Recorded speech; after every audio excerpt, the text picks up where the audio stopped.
স্ত্রী হত্যার দায়ে স্বামীর যাবজ্জীবন কারাদণ্ড খোয়াই জেলা আদালতে। পারিবারিক বিবাদের জেরে স্ত্রীকে পিটিয়ে খুনের অপরাধে স্বামীকে যাবজ্জীবন কারাদণ্ডের আদেশ দিল খোয়াই জেলা ও দায়রা আদালত। আসামি বিদ্যরাম রিয়াংকে যাবজ্জীবনের পাশাপাশি 10,000 টাকা জরিমানা এবং অনাদায়ে আরও 6 মাসের কারাদণ্ডের নির্দেশ দিয়েছেন বিচারক মানবেন্দ্র দেববর্মা।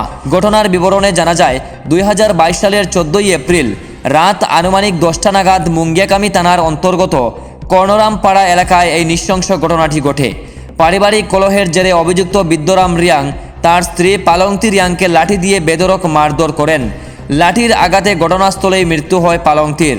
ঘটনার পর অভিযুক্ত স্বামী এলাকা ছেড়ে পলাতক ছিলেন। ঘটনার পরের দিনই মৃতের বাবা শচীন্দ্র রিয়াং মুঙ্গিয়াকামি থানায় একটি খুনের মামলা করেন, যার দ্বারা ছিল 302 আইপিসি।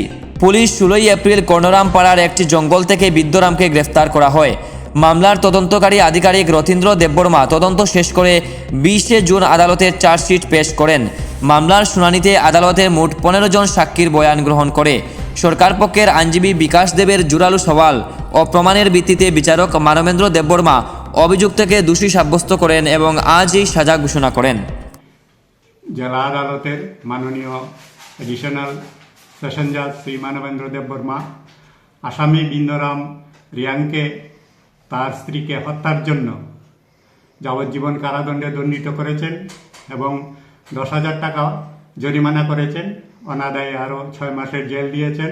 ঘটনার বিবরণে প্রকাশ, 2022 সালের 15/4/2022 বিদ্যরাম রিয়াং কর্ণজয়পাড়া মুঙ্গিয়াকামি থানাধীন উনার বাড়ি, উনার স্ত্রীকে নিজ গৃহে পারিবারিক ঝামেলাকে কেন্দ্র করে উনি তার স্ত্রীকে একটি গাছের ডাল দিয়ে আঘাত করে উনি তাকে মেরে ফেলেছেন।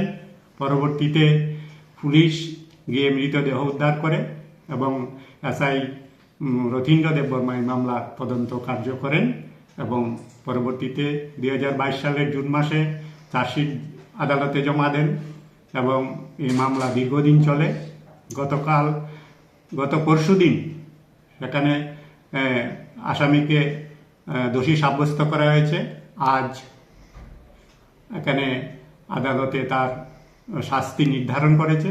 শাস্তি হলো যাবজ্জীবন কারাদণ্ড এবং 10,000 টাকা জরিমানা, অনাদায়ে আরও 6 মাসের জেল।